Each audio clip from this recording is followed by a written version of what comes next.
Hello दोस्तों, आप सबका स्वागत है मेरे चैनल हैप्पी प्रेगनेंसी जर्नी में।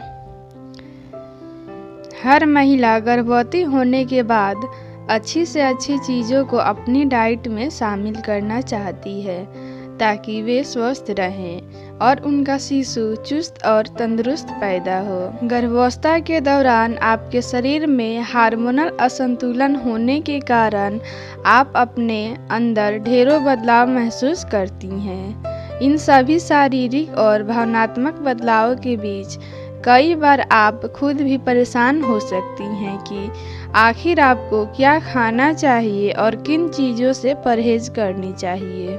गर्भावस्था के दौरान खान पान और लाइफस्टाइल को लेकर भी लोगों के बीच कई तरह की गलतफहमियां फैली हुई हैं। यह समय आपके लिए ऐसा होता है जब आपके दोस्त और परिवार के सभी लोग आपको गर्भावस्था की बधाइयाँ देते हैं। साथ ही काफ़ी लोग गर्भावस्था से संबंधित कई तरह की भ्रांतियाँ बताते हैं, तो कुछ लोग इससे संबंधित सही जानकारी भी देते हैं। इस सभी स्थितियों में आप कंफ्यूज हो जाती हैं और कई बार लोगों की कही सुनी बात को सच मानकर आप उन चीज़ों को अपने खान पान में शामिल कर लेती हैं जो आपके और शिशु के लिए नुकसानदायक होती हैं। हम आपको गर्भावस्था के दौरान क्या खाना चाहिए और क्या नहीं खाना चाहिए इस बारे में बहुत ही विस्तार से बताने वाले हैं।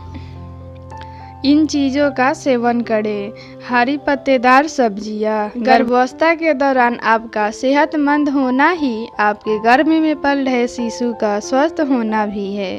यही कारण है कि गर्भावस्था की शुरुआत से लेकर शिशु के जन्म लेने तक डॉक्टर आपको अपने खान पान पर खास ध्यान देने की हिदायत देते हैं। इस समय आपके शरीर को भारी मात्रा में विटामिन, प्रोटीन और वसा की ज़रूरत होती है। इसलिए आपको अपने खान पान में हरी पत्तेदार सब्जियां जैसे कि पालक, पत्ता गोभी और ब्रोकली आदि को भी शामिल कर सकती हैं।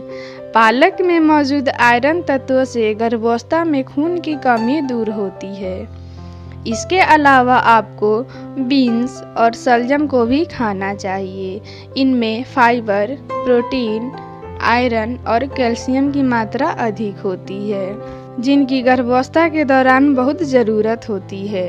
सभी डेयरी प्रोडक्ट जितना किसी सामान्य व्यक्ति के लिए ज़रूरी होते हैं, उससे कहीं ज़्यादा गर्भवती महिला के लिए दूध, छाछ, दही और घी आवश्यक होते हैं। गर्भावस्था के दौरान बच्चे के विकास के लिए प्रोटीन और कैल्शियम की ज़रूरत होती है।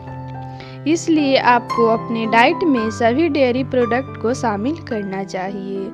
गर्भावस्था के चौथे या 5वें महीने में आपको डेयरी प्रोडक्ट को खासकर अपने डाइट में शामिल करना चाहिए, क्योंकि ये गर्भावस्था का बहुत ही अहम समय होता है। इस दौरान आपके गर्भ में पल रहा शिशु काफ़ी तेज़ी से विकास करता है और उसे काफ़ी ज़्यादा मात्रा में पोषक तत्वों की ज़रूरत पड़ती है। इन ज़रूरतों को पूरा करने के लिए आपका शरीर काफ़ी अधिक मात्रा में खून का निर्माण करता है, जिससे आप पर बुरा प्रभाव पड़ता है। इस समय आपके और आपके शिशु के लिए डेयरी प्रोडक्ट बहुत ज़रूरी और फ़ायदेमंद होते हैं।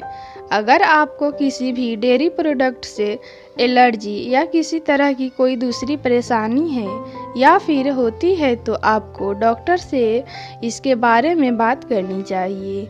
साथ ही किसी भी चीज़ का सेवन करने से पहले अपने गायनेकोलॉजिस्ट से इसके बारे में ज़रूर बताना भी चाहिए। फल एक ऐसी चीज़ है जो आपको हर तरह से फ़ायदा ही फ़ायदा पहुंचाती है।